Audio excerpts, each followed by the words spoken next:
Lifestyle. मैं हूं आपके साथ अनामिका।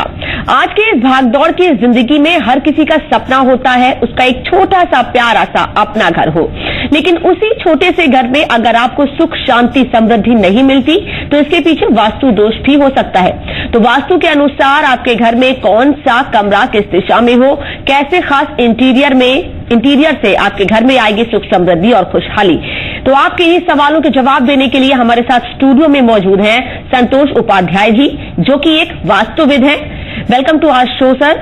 जानेंगे आपसे लोगों के सवाल और साथ ही साथ ये जानेंगे कि आखिर किस तरीके से घर में सुख संपन्नता बनी रहे वास्तु के हिसाब से। आप हमसे जुड़ के अपने सवाल कर सकते हैं। तो शुरू करते हैं हमारी आज की खास पेशकश।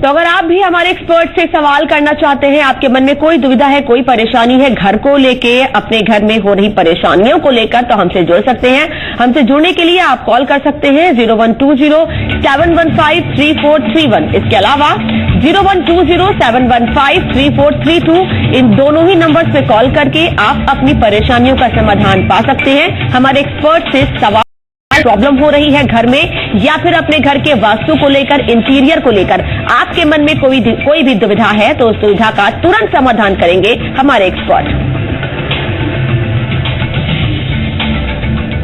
तो सबसे पहले एक रिपोर्ट के जरिए जानने की कोशिश करते हैं कि एग्जाम्स और वास्तु का आखिर कनेक्शन क्या है। अक्सर माता पिता अपने बच्चों को लेकर बहुत परेशान रहते हैं, फिर चाहे वो बच्चों की पढ़ाई हो या फिर भविष्य। कई बार ऐसा होता है कि कई घंटे पढ़ने के बाद भी आपके बच्चों को भविष्य ना तो याद होता है और ना ही समझ में आता है, और कुछ बच्चों का तो पढ़ाई में मन ही नहीं लगता। इस वजह से कई बार तो माता पिता अपने बच्चों को डॉक्टर्स के पास तक ले जाते हैं ताकि दवा से बच्चे की याददाश्त को बढ़ाया जा सके। लेकिन क्या आपने कभी सोचा है बच्चे की पढ़ाई का संबंध घर की संरचना से भी हो सकता है? बच्चा किस दिशा में और कैसे बैठकर पढ़ रहा है, इसका भी प्रभाव उसकी पढ़ाई पर पड़ सकता है। जी हाँ, वास्तु के मुताबिक हमारे घर की दिशाओं का बच्चों की पढ़ाई पर बहुत प्रभाव पड़ता है। अगर घर में कमरे की दिशा को बदला जाए तो इससे आपके बच्चों की याददाश्त को बढ़ाया जा सकता है। हमें हमेशा ध्यान रखना चाहिए कि बच्चों का स्टडी रूम पश्चिम दिशा में हो। पढ़ते समय बच्चों का मुंह पूर्व या उत्तर दिशा की ओर होना चाहिए। बच्चों को दरवाजे की तरफ पीठ करके नहीं पढ़ना चाहिए। ध्यान रहे कि बच्चों का स्टडी रूम का दरवाजा पूर्व, दक्षिण, आग्नेय या उत्तर दिशा में होना चाहिए। साथ ही बच्चों को हमेशा दक्षिण या पश्चिम दिशा की ओर सिर करके सोना चाहिए। कई बार ऐसा होता है कि घर की संरचना को बार बार बदलना संभव नहीं हो पाता। ऐसे में बच्चों के पढ़ने की दिशा बदलने से भी उनकी याददाश्त को बढ़ाया जा सकता है। आजकल जब ज्यादातर घरों में बच्चों के एग्जाम शुरू हो गए हैं, तो ऐसे में आप वास्तु के सहारे भी अच्छे परिणाम पा सकते हैं। ब्यूरो रिपोर्ट, जी मीडिया।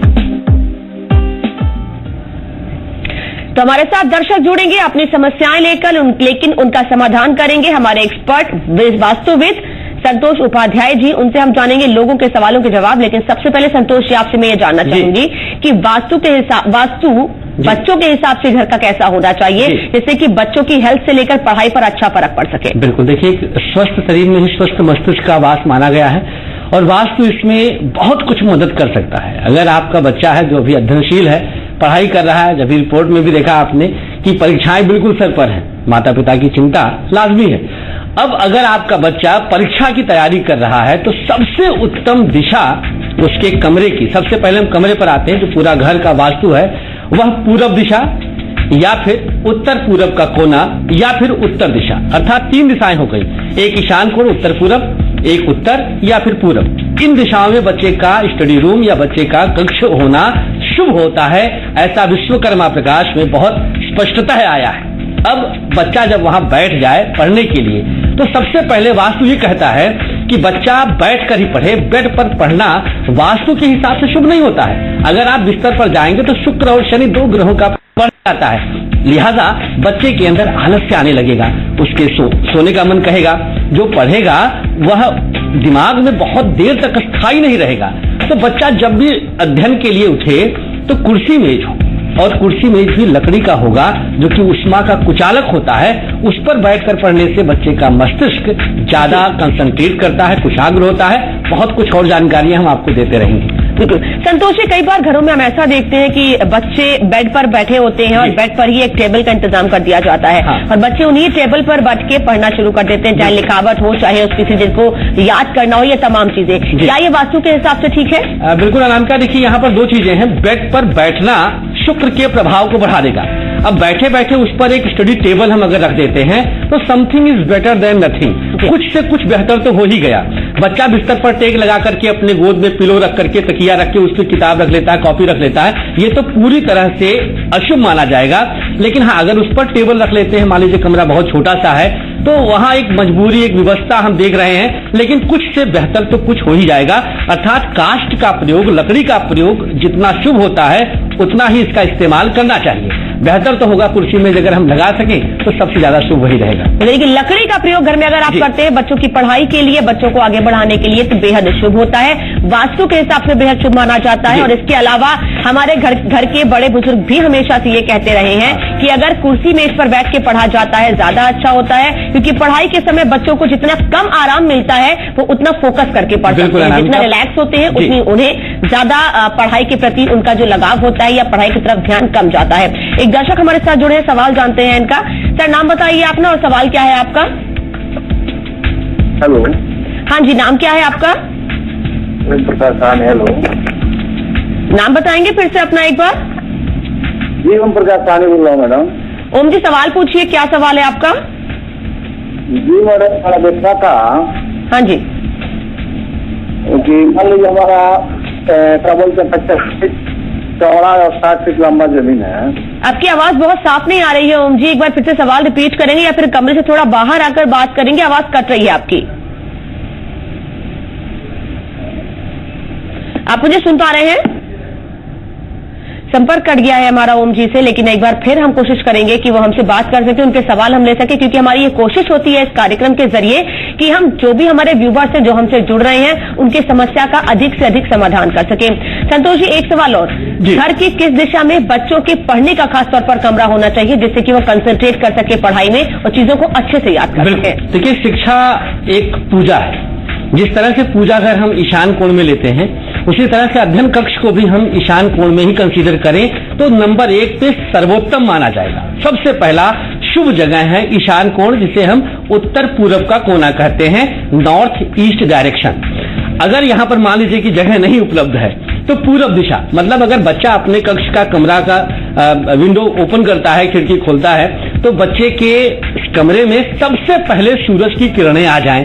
सूर्य जो आत्मा का कारक है, ग्रहों के हिसाब से सूर्य जो की रोशनी है, एकमात्र जागृत और प्रत्यक्ष देव कहा जाता है सूर्य देव को। तो पूरब दिशा का कमरा भी अगर हम बच्चों के अध्ययन के लिए मुकर्रर करते हैं, निर्धारित करते हैं, तो सर्वोत्तम है। बच्चे की कुंडली में अशुभ ग्रहों के फल को भी हम इससे कम कर सकते हैं। बच्चे की मान लीजिए कुंडली में शनि की दशा चल रही है, बच्चा बहुत उद्दंड हो गया है, परीक्षाएं बिल्कुल सर पर हैं, ऐसे में माता पिता खूब चिंता करते हैं, तो एक बार बच्चे को पूरब दिशा का कमरा दे के देखिएगा, उसका मन पढ़ने में लगेगा और बिना कहे वो किताब खोलकर पढ़ना शुरू कर देगा। चलिए, ये तो बहुत अच्छी बात बताई आपने माता पिता के लिए, खासतौर पर उन माता पिता के लिए जो बच्चों की पढ़ाई को लेकर हमेशा परेशान रहते हैं। ये हमने बात की कमरे की दिशा के लिए, कि बच्चे का चेहरा किस दिशा में होना चाहिए पढ़ाई के समय, इस पर आगे हम बात करेंगे आपसे। एक दर्शक हमारे साथ जुड़े हैं, जानते हैं नाम इनका और सवाल। सर नाम बताइए और सवाल पूछिए अपना। जी सर, मैं मकान बनवाना चाह रहा हूँ मैडम, तो हाँ जी, बताइए अगर किस दिशा में कौन सा बनवाऊँ, बाथरूम शौचालय होगा? जी बिल्कुल। देखिए भैया, शौचालय के लिए जो सबसे शुभ दिशा मानी गई, जो सबसे सटीक दिशा मानी जाती है, वो पश्चिम दिशा मानी जाती है। और उत्तर पश्चिम में आप लैट्रिन का जो साफ बनाएंगे, जो गड्ढा होता है उसका, वो उत्तर पश्चिम में होना चाहिए। यहाँ पर आप अपने शौचालय का प्रयोग कर सकते हैं, शौचालय बनवा सकते हैं, वास्तु सम्मत रहता है और शुभ भी होता है। चलिए, तो उम्मीद करते हैं कि आपको आपके सवालों का जवाब जरूर मिल गया होगा, कि बहुत सारी दुविधाएं होती है घर बनवाने के पहले मन में, और वो तमाम दुविधाएं आज संतोष जी आपकी दूर करेंगे। और जो परेशानी है घर में आपकी, घर बना हुआ है फिर भी दिक्कतें आ रही हैं, वो भी आप सवाल हमसे जुड़ के पूछ सकते हैं। एक और दर्शक हमारे साथ जुड़े हैं, सर नाम बताइए अपना और सवाल पूछिए। आवाज पहुंच रही है अब तक मेरी? संपर्क हमारा कट गया है। आगे हम एक बार फिर इनसे बात करने की कोशिश करेंगे। संतोष जी, हम बात कर रहे थे बच्चों का चेहरा किस दिशा में होना चाहिए, किस दिशा में बच्चों को बैठना चाहिए पढ़ाई करते हुए, क्या कहना है इस पर आपका? देखिए, जब बच्चा पढ़ने के लिए कुर्सी मेज पर बैठता है तो उसका सबसे पहले मुख किधर रहे, सबसे पहली चीज एक ध्यान देने वाली है कि पूरब दिशा और उत्तर दिशा, मात्र 2 ही दिशाएं इसके लिए निर्धारित की गई हैं। जिस दिशा की तरफ हम मुख करते हैं उस दिशा से संबंधित ग्रहों का प्रभाव हमारे शरीर में उसकी किरणों के थ्रू संचारित होने लग जाता है। पूरब दिशा की तरफ हम मुख करते हैं तो बृहस्पति और सूर्य 2 ग्रह पूरब दिशा के कारक होते हैं। पूरब दिशा में बच्चा अगर मुख करके पढ़ाई करता है तो उसके मस्तिष्क में पढ़ने वाली पाठ्य सामग्री एकत्रित ही नहीं रहती, वरन समय पड़ने पर वो काम आती है। अक्सर ऐसी शिकायतें बच्चे करते होंगे आप लोग के सामने भी कि तैयारी करके तो गए, लेकिन जब परीक्षा हॉल में बैठते हैं तो अचानक से प्रश्न पत्र देखते ही सब कुछ भूल जाता है। क्यों भूलता है? आप देखिएगा कि ऐसे बच्चे पश्चिम या फिर दक्षिण दिशा में मुख करके पढ़ते हैं। पूरब दिशा में अगर बच्चा मुख करके पढ़ता है तो वो जो पढ़ेगा पाठ्य सामग्री उसके मस्तिष्क में कंठस्थ रहेगा और सही समय पर उसका इस्तेमाल करके अच्छे अंकों से उत्तीर्ण हो जाएगा। जी, और सर्दी का मौसम है, इस लिहाज से एक सवाल मेरे मन में और है संतोष जी कि सर्दी के मौसम में हम देखते हैं बच्चों को अमूमन बालकनी में बैठ के भाई आप पढ़ाई कर लीजिए, सर्दी का मौसम है, ठंड ज्यादा लग रही है, कमरे के अंदर धूप में बैठकर पढ़ लीजिए, उसके लिए क्या ध्यान में रखना चाहिए? क्योंकि पढ़ाने बैठते हैं, बालकनी कई दिशाओं में होती है घर की। बिल्कुल आराम का। देखिए, शिक्षा के लिए खास तौर पे कहा गया है, एक कहावत है कि जो पढ़ाई है घर में, मन में या घर के कोने में करना चाहिए। बाहर निकलेंगे अगर बच्चे तो अब बच्चों के ऊपर निर्भर करता है कि वो इधर उधर अपना ध्यान नहीं भंग करेंगे, लेकिन अगर आप धूप में बाहर निकल करके बच्चा पढ़ता है तो सामान्य रूप से वहां पर भी पूरब दिशा का ही ध्यान रखना चाहिए। अगर घर में बड़े बुजुर्ग हैं जो कार्यक्रम देख रहे हैं वो जरूर बच्चे को रिकमेंड करें कि पूरब दिशा की तरफ मुख कर ले। हाँ, जो जो सूर्य अस्तांचल की ओर जाए, पश्चिमाभिमुख हो जाए, तो आप अपना मुख उसी सूर्य की दिशा के हिसाब से चेंज कर सकते हैं। कहने का तात्पर्य और उद्देश्य यहाँ पर एक मात्र है कि सूर्य को अपने समक्ष रख करके फिर बच्चा अगर अध्ययन करता है तो उसके मस्तिष्क में कुशाग्रता बनी रहेगी और जो भी वो पाठ्य सामग्रियों का अध्ययन करेगा वो उसके काम आएगा। जी, एक और दर्शक हमारे साथ है, इनका सवाल जान लेते हैं। सर, नाम बताइए अपना और सवाल पूछिए। जितेंद्र जी, सवाल पूछिए अपना। हाँ, लड़की की शादी के बारे में पूछना है। सर, अभी हम वास्तु के बारे में बात कर रहे हैं, अगर वास्तु को लेकर आपके मन में कोई सवाल है तो जरूर पूछिए। आज हम एस्ट्रोलॉजी के लिए बात नहीं कर रहे हैं, आज का दिन हमने केवल वास्तु के हिसाब से रखा है क्योंकि परीक्षाएं नजदीक हैं। बच्चों को और माता पिता को ये दिक्कत हमेशा आती है कि बच्चे इस दिशा में पढ़ के मुंह करके पढ़ रहे हैं या चेहरा करके पढ़ रहे हैं तो उन्हें परेशानी है, तो इससे जुड़ा सवाल पूछिए। आज हम एस्ट्रोलॉजी के हिसाब से बात नहीं कर रहे हैं। संतोष जी, एक सवाल और कि हमने जो आज विषय रखा है वास्तु और परीक्षा, ये बेहद महत्वपूर्ण है क्योंकि समय ऐसा आ गया है कि आज नहीं तो 1 महीने बाद बच्चों के एग्जाम शुरू होने वाले हैं। तो ऐसे में जैसे पूरे साल बच्चे पढ़ाई करते हैं या एग्जाम्स आने के टाइम पर बच्चे के मन में प्रेशर ज्यादा होता है। कई बार लोग कहते हैं कि नहीं, प्रेशर ज्यादा है इसलिए बच्चे नहीं पढ़ पा रहे हैं। कई बार घर के आसपास के लोग भी, समाज के लोग भी आसपास आते हैं और ये बोलते हैं कि नहीं, बच्चे इस वजह से अच्छे से नहीं पढ़ पा रहे हैं। क्या परीक्षा के समय ज्यादा ध्यान में रखने चाहिए वास्तु के हिसाब से? देखिए, प्रेशर तो होता ही है, इसमें 2 राय नहीं। जो जो समय बदल रहा है, माता पिता भी ज्यादा अपेक्षाएं कर लेते हैं बच्चों से।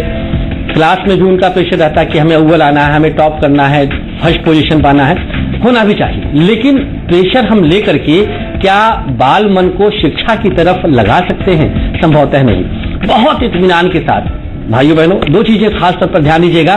बच्चा अपने आप में ही बुध और चंद्रमा 2 ग्रहों का कारक होता है। 18 वर्ष तक के बच्चे की हम यहाँ बात कर रहे हैं जो बालिग होने की तरफ अग्रसर है। चंद्रमा बुध पहले से ही चंचल होते हैं, इसीलिए बच्चे अपने अंदर चंचलता लेके रखते हैं, तमाम चीजें एक साथ उनके चलती हैं। माता पिता सूर्य और चंद्रमा की तरह बच्चे के करीब रहते हैं, तो बच्चे को आप प्रेशर में ना रखिएगा। बच्चा हो सकता है इस बार ग्रह दशाओं के कारण बहुत अच्छा अंक ना पाए, तो क्या मतलब अगले वर्ष भी नहीं पाएगा? ऐसा नहीं। हाँ, वास्तु के हिसाब से 2 चीजों का ध्यान रखिए। जब बच्चा पढ़ाई कर रहा हो तो उसके टेबल पर तांबे के एक पात्र में जल भर करके जरूर रख दीजिए। पात्र जितना बड़ा रहे, बर्तन जितना बड़ा रहे, उतना ही शुभ रहेगा। चौड़े मुंह का बर्तन रहे, जग रख सकते हैं, कुछ बाउल जैसा, कटोरे जैसा रख सकते हैं तांबे का। तो इससे जो नकारात्मकता है बच्चे के मस्तिष्क में, जो निगेटिव वाइब्स है, एनर्जी है, वो सब उसको शोषित कर लेगा। और अगर मान लीजिए बहुतों के घर में लोहे के कुर्सी मेज होते हैं तो अभी तत्काल नहीं बदल सकते, तो किसी स्टील के बर्तन में साबुत नमक रख दीजिएगा और जब नमक कुछ दिन के बाद, 1 हफ्ते बाद उसको बदलते रहिएगा। इससे बच्चे का मन भी पढ़ाई में लगेगा और बच्चा जो भी पढ़ेगा उसको याद रहेगा और दबाव में वो काम नहीं करेगा, अर्थात अंडर प्रेशर नहीं रहेगा, बिना प्रेशर के बिना तनाव के पढ़ाई में मन लगाएगा और आगे बढ़ता चला जाएगा। संतोष जी, आज आपके उपाय सोच के ऐसा लग रहा है जब हम पढ़ाई करते थे उस समय अगर आपने हमें ऐसे उपाय बताए होते तो हम भी और ज्यादा ध्यान देते। और हमको भी कोई बताने वाला उस समय नहीं था। एक और दर्शक हमारे साथ जुड़े, इनका सवाल जान लेते हैं। सर नाम बताइए, अपना सवाल पूछिए। आवाज पहुंच रही है आप तक मेरी? नाम है? आपकी आवाज बहुत कट रही है, एक बार फिर से अपना सवाल दोहराएंगे? हाँ, बोल रहे हैं कि संजय कुमार से नाम है मेरा। हाँ जी सर, सवाल पूछिए संजय जी। कह रहे हैं कि मेरा बिजनेस पूरा काम करना नहीं कर रहा, बहुत मंदी कर रहा है। सवाल फिर से दोहराएंगे एक बार अपना? हाँ, कह रहे हैं ना, मेरा बिजनेस जो है ठीक से नहीं चल रहा है, बहुत सर। आप अपने ऑफिस की दिशा के बारे में जानना चाहते हैं वास्तु के हिसाब से, या किस चीज का काम है ये बताएंगे हमें आप?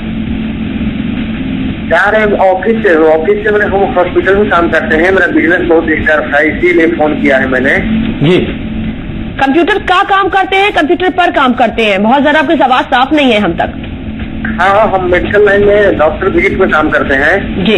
अच्छा, मेडिकल क्षेत्र से हैं। देखिए, अगर मेडिकल से संबंधित किसी का भी काम है तो सूर्य दवाओं का कारक होता है, सूर्य की दिशा पूरब मानी जाती है, और साथ ही साथ मंगल भी शल्य चिकित्सा अर्थात सर्जरी आदि का कारक होता है। तो दक्षिण पूरब, जिसको हम अग्निकोण कहते हैं, इससे संबंधित आपको उपाय करना चाहिए। जैसे अग्निकोण में एक दिया जला करके रख दीजिए, वहां पर कुछ बल्ब आजकल आते हैं जो 24 घंटे जलते रहते हैं, फ्लेम की तरह, लौ की तरह उनसे प्रकाश निकलता है, तो उस तरह का आप कुछ ऐसा कर दीजिएगा दक्षिण और पूरब अग्निकोण में, इससे काम आपका चलने लग जाएगा। और थोड़ा सा लोहबान गुग्गल की धुनी गोधूली वेला में अपने कार्य क्षेत्र में धुआं उसका दिखा दीजिएगा, इससे राहु जनित दोष शांत हो जाता है और काम अच्छा चलता है। चलिए, एक और सवाल मेरा है संतोष जी आपसे कि वास्तु के हिसाब से जो स्टडी रूम होता है उसमें खास तौर पर कौन कौन सी चीजें होनी चाहिए? देखिए, स्टडी रूम को जहां तक हो सके आप उसको खाली ही रखिए, जितना खाली रहेगा उतना बेहतर रहेगा। इलेक्ट्रॉनिक से संबंधित सामान वहां पर ज्यादा नहीं रहने चाहिए, जैसे टीवी है, प्रेस है इत्यादि, जो भी बिजली से चलने वाली तमाम चीजें हैं। इससे बच्चे का मन विध्वंसक होता, आक्रामक होता, वायलेंट हो सकता है। अगर इन केस ईश्वर न करे बच्चे की कुंडली में मंगल या राहु की दशा चल रही हो और ज्यादा इलेक्ट्रॉनिक से संबंधित सामान बच्चे के अध्ययन कक्ष में रहेंगी तो बच्चा निश्चित रूप से आक्रामक हो जाएगा, किसी की बात नहीं सुनेगा, पढ़ाई तो बहुत दूर दूर तक कोई वास्ता नहीं रखेगा। तो कमरे को मैक्सिमम खाली रखना चाहिए। हाँ, झरने से संबंधित तस्वीरें हैं, जितना हो सके उतना लगाइए। जल प्रपात लगाइए, आर्टिफिशियल फाउंटेन आता है आजकल मार्केट में, बहुत आसानी से बहुत सस्ते दाम पे मिल जाएगा। इससे बच्चे का मन कंसंट्रेट होगा, चंद्रमा का प्रभाव बढ़ेगा।